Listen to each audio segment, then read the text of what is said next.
Une exposition claire et simple de la perfection chrétienne. John Wesley.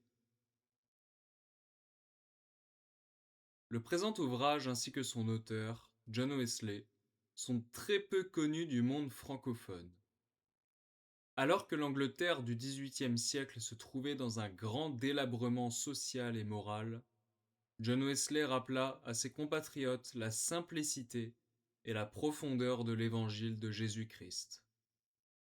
Lui, un professeur d'Oxford possédant une grande érudition, échangea le confort d'une carrière académique pour la vie frugale d'un prédicateur itinérant.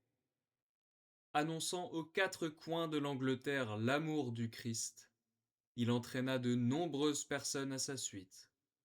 De cette passion pour Dieu et son Messie naquit le mouvement méthodiste. Pour John Wesley, le cœur de l'évangile de Jésus-Christ se trouve dans la doctrine scripturaire de la perfection chrétienne, telle qu'elle est présentée dans les pages qui suivent.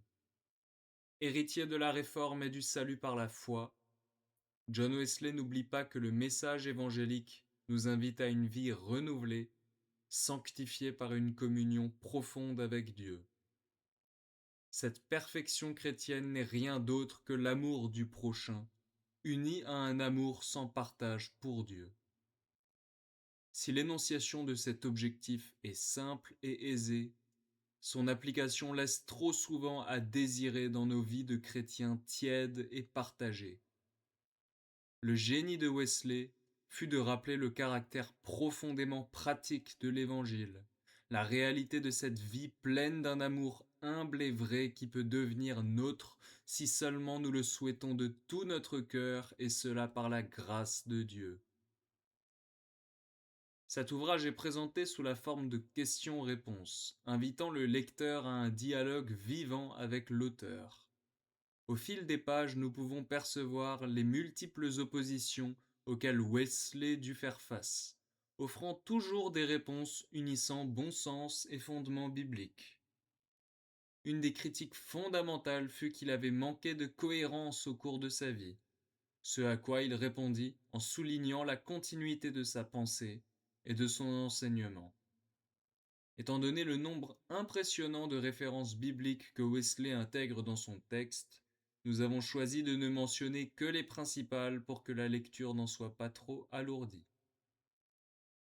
Pour l'âme en quête d'une vie plus profondément enracinée en Dieu, le texte de Wesley recèle de précieux conseils, fruits d'une vie passionnée pour le Seigneur et son évangile.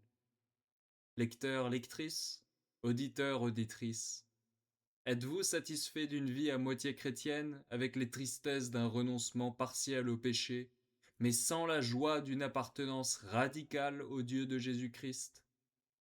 Êtes-vous prêt à laisser les lignes qui suivent toucher votre cœur, vous remettre en question, afin que Dieu vous mène plus loin dans ce chemin d'amour véritable sur lequel Jésus a marché? De votre réponse à cette simple question dépendra la fécondité de votre écoute.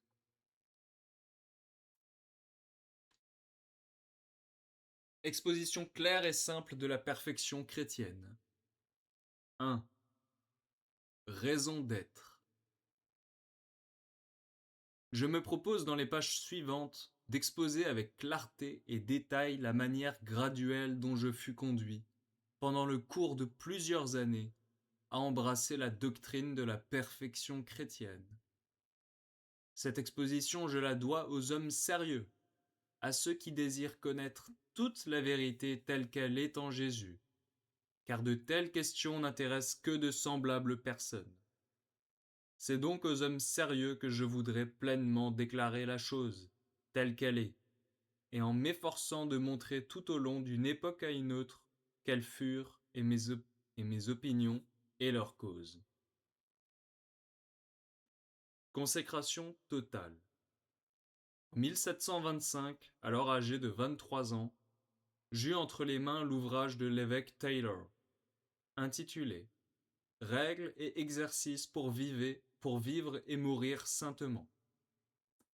Je fus excessivement pénétré en lisant plusieurs parties de ce livre et en particulier celle qui traite de la pureté de l'intention. Immédiatement, je résolus de consacrer à Dieu toute ma vie, toutes mes pensées, toutes mes paroles et toutes mes actions, pleinement convaincu qu'il n'existait pas de milieu, mais que toutes les parties de ma vie, et non quelques-unes seulement, devaient être un sacrifice à Dieu, qu'autrement elles seraient un sacrifice à moi-même, c'est-à-dire en réalité au diable. Une personne sérieuse pourrait-elle mettre ceci en doute, ou bien trouver un milieu entre servir Dieu et servir le diable? Simplicité d'intention. En 1727, je lus L'imitation de Jésus-Christ par Kempis. La nature et l'étendue de la religion intérieure, la religion du cœur, m'apparurent alors sous un jour beaucoup plus clair que jamais. Je vis que donner à Dieu toute mon existence, même en supposant possible de le faire sans aller plus loin, ne me servirait à rien, à moins que je ne lui donnasse aussi mon cœur, et mon cœur tout entier. Je vis que la simplicité d'intention et la pureté d'affection, un seul dessein dans tout ce que nous disons et faisons, et un seul désir gouvernant tous nos sentiments, sont vraiment les ailes de l'âme, sans lesquelles elle ne peut jamais s'élever jusque sur la montagne de Dieu. L'impossibilité d'être à demi chrétien. 1 ou 2 années plus tard, on mit entre mes mains la perfection chrétienne et l'appel sérieux de Mr. Lowe. Plus que jamais ces ouvrages me convainquirent de l'impossibilité d'être à demi chrétien, et à l'aide de la grâce divine, dont je sentais profondément l'indispensable besoin, je me déterminai à me dévouer entièrement à Dieu, à lui donner toute mon âme, tout mon corps, tous mes biens. Y aura-t-il un seul homme de bon sens qui dise que c'est là pousser trop loin les choses, et qu'à celui qui s'est donné lui-même pour nous, nous devons quelque chose de moins que le don de nous-mêmes, avec tout ce que nous avons et tout ce que nous sommes? En 1729, je commençai non seulement à lire, mais aussi à étudier la Bible, comme le seul, l'unique étendard de la vérité, et le seul modèle de la pure religion. À l'aide de la Bible, je vis sous un jour de plus en plus clair l'indispensable nécessité d'avoir les sentiments qui étaient en Christ et de marcher comme Christ lui-même a marché, d'avoir non pas seulement quelques-uns de ces sentiments, mais tous les sentiments qui étaient en lui, et de marcher comme il a marché, non seulement à quelques égards, ou à presque tous les égards, mais en toutes choses. Tel était le jour sous lequel, à cette époque, je considérais généralement la religion. Suivre Jésus-Christ d'une manière uniforme, avoir intérieurement et extérieurement une conformité entière avec notre Maître. Rien ne m'effrayait davantage que d'abaisser cette règle à mon expérience ou à celle des autres hommes, pour me permettre le plus petit manque de conformité avec notre grand modèle. En 1733, je prêchais devant l'université d'Oxford sur la circoncision du cœur, dont je fis l'exposition en ces termes.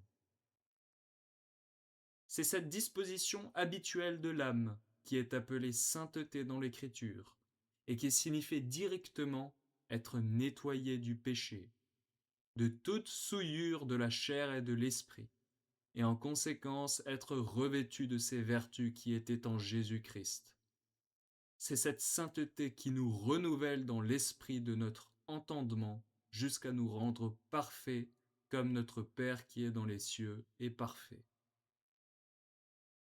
Dans le même sermon, je fis observer que l'amour est l'accomplissement de la loi, le but du commandement.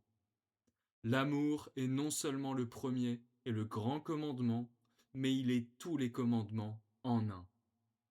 Toutes les choses qui sont justes, toutes les choses qui sont pures, où il y a quelque vertu, où il y a quelque louange, toutes ces choses sont renfermées dans un seul mot, amour.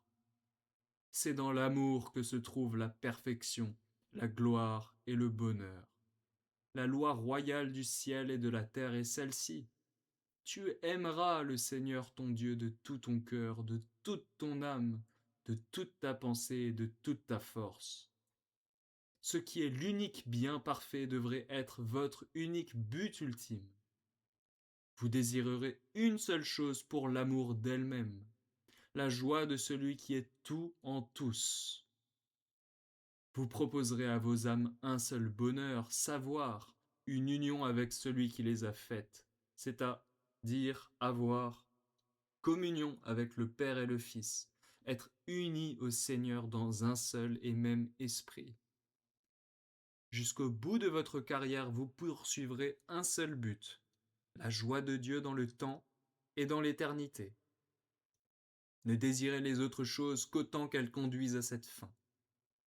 Aimez la créature de manière qu'elle vous conduise au Créateur, mais qu'à chacun de vos pas, ce soit là le point glorieux qui arrête vos regards. Que toute affection, toute pensée, toute parole et toute action lui soient subordonnées. Tout ce que vous désirez ou craignez, tout ce que vous cherchez ou évitez, tout ce que vous pensez, dites ou faites doit être pour votre bonheur en Dieu, le seul but aussi bien que la source de votre être. Mon sermon se terminait par ces paroles. La somme de la loi parfaite, c'est la circoncision du cœur. Que l'esprit, avec tout l'ensemble de ses affections, retourne à Dieu qui l'a donné. Il ne nous demande pas d'autre sacrifice, si ce n'est le sacrifice vivant du cœur qu'il a choisi. Qu'il soit continuellement offert à Dieu par Christ dans les flammes d'un saint amour. Qu'aucune créature ne le dispute à Dieu, car il est un Dieu jaloux. Il ne veut point partager son trône avec un autre. Il veut régner sans rival. Qu'aucun dessein, qu'aucun désir n'y soit admis, si Dieu n'en est pas le dernier but. C'est là le chemin dans lequel ont autrefois marché ces enfants de Dieu qui, quoique morts, nous parlent encore. Ne désirez de vivre que pour louer son nom, que toutes vos pensées, vos paroles et vos actions tendent à sa gloire. Que votre âme soit remplie d'un amour si complet pour lui, que vous n'aimiez rien qu'à cause de lui. Que l'intention de votre cœur soit pure, que toutes vos actions aient constamment sa gloire en vous, en vue. Car alors, et seulement alors, les sentiments qui étaient en Jésus-Christ seront aussi en nous, lorsque dans chaque battement de notre cœur, dans chaque parole de notre bouche, dans chaque œuvre de nos mains, nous ne rechercherons rien qu'en vue de lui et sous son bon plaisir. Lorsque nous ne penserons plus, ne parlerons plus, n'agirons plus pour faire notre propre volonté, mais la volonté de celui qui nous a envoyés. Lorsque soit que nous mangerons ou boirons ou ferons quelque autre chose, nous ferons tout à la gloire de Dieu. Il faut remarquer que ce sermon fut le premier de tous les ouvrages que je composai et publiai. Telle était la vue que j'avais déjà touchant la religion, et je ne me fis point scrupule même alors de l'appeler perfection. Telle est la vue que j'en ai maintenant encore, sans aucune addition ni diminution importante. Et qu'y a-t-il ici que puisse rejeter un homme d'intelligence croyant à la Bible? Que peut-il en rejeter sans contredire positivement l'Écriture? Que peut-il en retrancher sans retrancher de la parole de Dieu? Mon frère et moi restâmes dans le même sentiment, ainsi que tous les jeunes gens appelés méthodistes, jusqu'à ce que nous nous embarquâmes pour l'Amérique à la fin de 1735. L'année d'après, étant à Savannah, j'écris les lignes suivantes. Y a-t-il sous le ciel une seule chose qui s'efforce de partager mon cœur avec toi? Ô déracine-la et règne seul comme Seigneur de tous les mouvements de mon âme. Au commencement de 1738, en revenant d'Amérique, le cri de mon cœur était ô, fais que rien ne puisse habiter dans mon âme sinon ton pur amour. Ô, que ton amour me possède tout entier. qu'il soit ma joie, mon trésor et ma couronne. Bien loin de mon cœur, éloigne tout feu étranger. Que chacune de mes actions, que chacune de mes paroles, que chacune de mes pensées soit amour. Je n'ai jamais appris que quelqu'un ait objecté à ceci. Et véritablement, qui pourrait objecter? N'est-ce pas là le langage non seulement de tout croyant, mais encore de quiconque est véritablement réveillé? Cependant, jusqu'à ce jour, je n'ai rien écrit qui soit plus fort ou plus clair. Au mois d'août suivant, j'eus, en Allemagne, une longue conversation avec Arvid Gradin. Lorsqu'il m'eut fait le récit de son expérience, je le priai de me donner par écrit une définition de la pleine assurance de la foi. Il le fit dans les paroles suivantes. Repos dans le sang de Christ, ferme confiance en Dieu et persuasion de sa faveur, tranquillité, sérénité, paix de l'esprit, au plus haut degré, avec la délivrance de toute convoitise charnelle, la cessation de tout péché, même des péchés intérieurs. Cette définition était la première que j'eusse jamais entendue d'aucun homme touchant ce que j'avais déjà moi-même appris auparavant par les oracles de Dieu, et ce que j'avais recherché par la prière avec ma petite société d'amis et attendu pendant plusieurs années. En 1739, mon frère et moi, nous publiâmes un volume d'hymnes et de poésie sacrée. Nos sentiments y furent déclarés d'une manière forte et explicite. En voici quelques citations. Seigneur, arme-moi de la force de ton esprit, puisque je suis appelé par ton grand nom. Rassemblant toi mes pensées vagabondes, soit le but de mes actions. Que ton amour m'accompagne à chaque instant de ma vie, et que ma seule occupation soit ta louange. Mon âme a faim et soif de toi.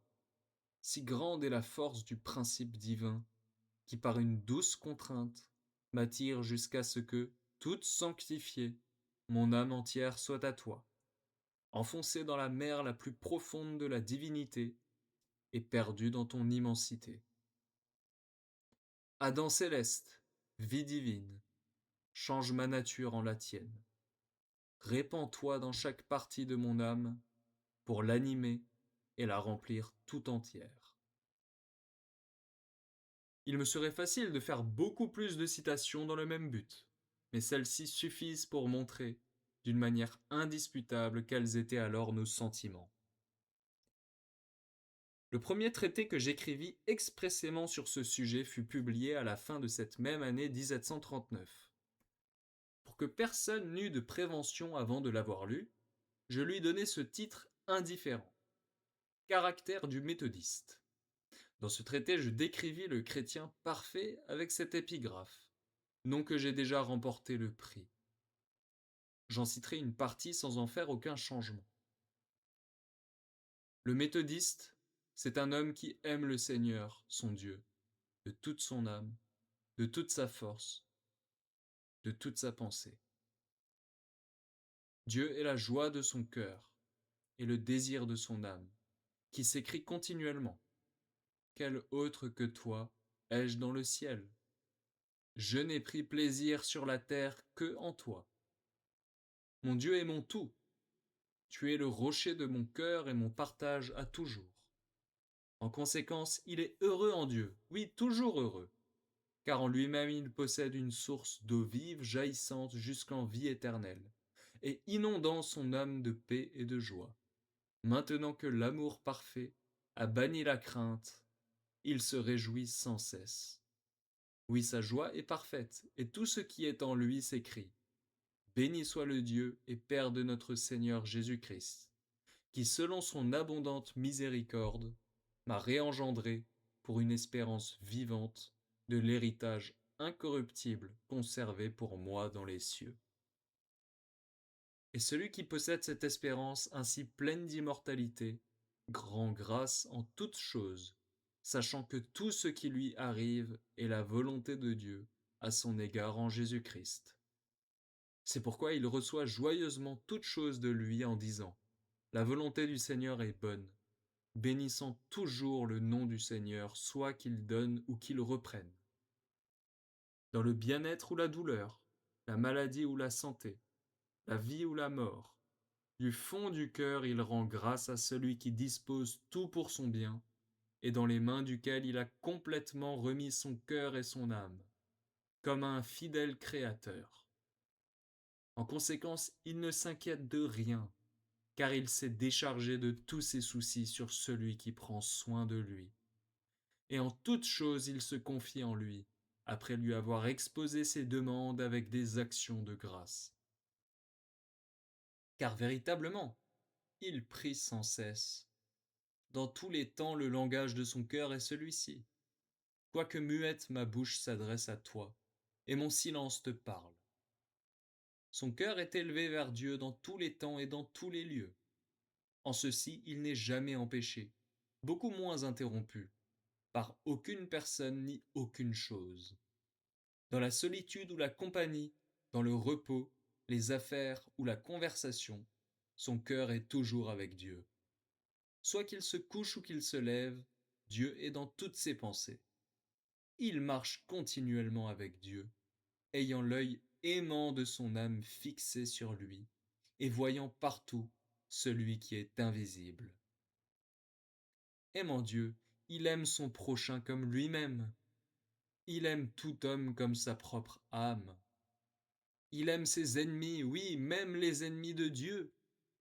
Et s'il n'est pas en son pouvoir de faire du bien à ceux qui le haïssent, toutefois, il ne cesse pas de prier pour eux, quoiqu'il méprise son amour et continue à le maltraiter et à le persécuter. Car il a le cœur pur.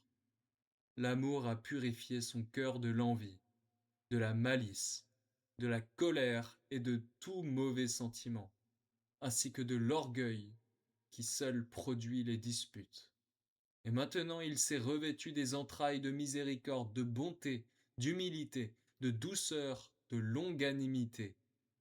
Et en vérité, tout sujet possible de dispute est enlevé quant à lui, car nul ne peut lui ôter ce qu'il affectionne, puisqu'il n'aime pas le monde ni les choses qui sont dans le monde. Mais c'est vers le nom du Seigneur et vers son souvenir que tend le désir de son âme. En conséquence, le seul désir, le seul but de sa vie, c'est de faire non point sa propre volonté, mais la volonté de celui qui l'a envoyé. En tout temps et en tout lieu, sa seule intention n'est pas de se plaire à lui-même, mais de plaire à celui qu'aime son âme. Il a l'œil simple, et parce que son œil est simple, tout son corps est éclairé. Tout est lumière comme quand une lampe ardente éclaire la maison. Dieu règne seul. Tout ce qui est dans l'âme est sainteté à l'Éternel. Il n'y a pas en son cœur un seul mouvement qui ne soit selon la volonté divine. Chaque pensée qui s'y élève se porte vers Christ et est soumise à sa loi. Et l'arbre est connu par ses fruits, car comme il aime Dieu, il garde ses commandements. Non pas quelques-uns seulement ou la plupart, mais tous les commandements, depuis le plus petit jusqu'au plus grand. Il ne se contente pas de garder toute la loi pour broncher en quelques points, mais à tous égards il s'exerce à avoir constamment une conscience sans reproche devant Dieu et devant les hommes. Tout ce que Dieu a défendu, il l'évite. Tout ce que Dieu a commandé, il le pratique. Maintenant que Dieu a mis son cœur au large, il court dans la voie de ses commandements. Agir ainsi, c'est sa gloire, c'est son bonheur. Faire la volonté de Dieu sur terre comme elle est faite dans le ciel, voilà quelle est chaque jour sa couronne de joie. En conséquence, il garde tous les commandements de Dieu et il les garde de toute sa force, car son obéissance est proportionnée à son amour, source d'où elle découle. C'est pourquoi, aimant Dieu de tout son cœur, il le sert de toute sa force. Continuellement, il offre son âme et son corps en sacrifice vivant, saint, agréable à Dieu, se dévouant à sa gloire entièrement, sans aucune réserve, avec tout ce qu'il a et tout ce qu'il est. Il emploie constamment, selon la volonté de son maître, tous les talents qu'il possède, chaque puissance, chaque faculté de son âme, chaque membre de son corps. Alors tout ce qu'il fait est à la gloire de Dieu.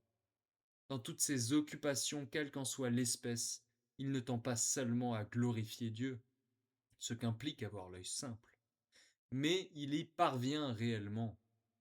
Ses travaux et ses délassements, aussi bien que ses prières, tout concourt à ce grand but, soit qu'il s'assoie à la maison ou qu'il marche dans les chemins, soit qu'il se couche ou qu'il se lève, dans tout ce qu'il dit ou fait, il poursuit l'unique occupation de sa vie, soit qu'il s'habille, ou travaille, ou mange, ou boive, ou se repose de travaux trop fatigants.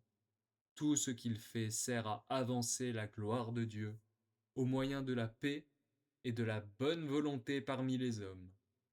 Sa règle invariable est celle-ci. Quoi que vous fassiez, en parole ou en œuvre, faites tout au nom du Seigneur Jésus, en rendant par lui des actions de grâce à Dieu le Père. Les coutumes de ce monde ne l'empêchent nullement de poursuivre la course qui lui est proposée. C'est pourquoi il ne peut pas plus amasser de trésors sur la terre qu'il ne pourrait mettre du feu dans son sein. Il ne peut médire de son frère, pas plus qu'il ne peut mentir pour la cause de Dieu ou de l'homme. Il ne peut prononcer contre qui que ce soit une seule parole désobligeante, car l'amour garde la porte de ses lèvres. Il ne peut prononcer des paroles inutiles, aucun mauvais propos ne sort jamais de sa bouche. En un mot, il s'abstient de tout ce qui n'est pas propre à édifier et à communiquer la grâce à ceux qui l'écoutent. Mais toutes les choses qui sont pures, toutes les choses qui sont aimables, toutes les choses qui ont justement une bonne renommée, il y pense, il en parle, il les fait, rendant la doctrine de Dieu notre Sauveur honorable en toutes choses. Ce sont les propres paroles par lesquelles j'exposais au long, pour la première fois, mes sentiments sur la perfection chrétienne. Or, n'est-il pas facile de voir, que c'est là le même point auquel j'ai visé continuellement depuis l'année 1725 et avec plus de détermination depuis 1730, où je commençais à devenir l'homme d'un seul livre, l'homme de la Bible, n'estimant comparativement aucun autre livre. N'est-il pas facile de voir que cette doctrine est tout à fait la même que celle que je crois et enseigne aujourd'hui, sans ajouter un seul point ni à la sainteté intérieure, ni à la sainteté extérieure que je prêchais il y a 38 ans? Et par la grâce de Dieu, c'est la même doctrine que j'ai continué à enseigner depuis cette époque jusqu'à ce jour, ainsi que toute personne impartiale le reconnaîtra facilement par la lecture des extraits que je vais bientôt donner.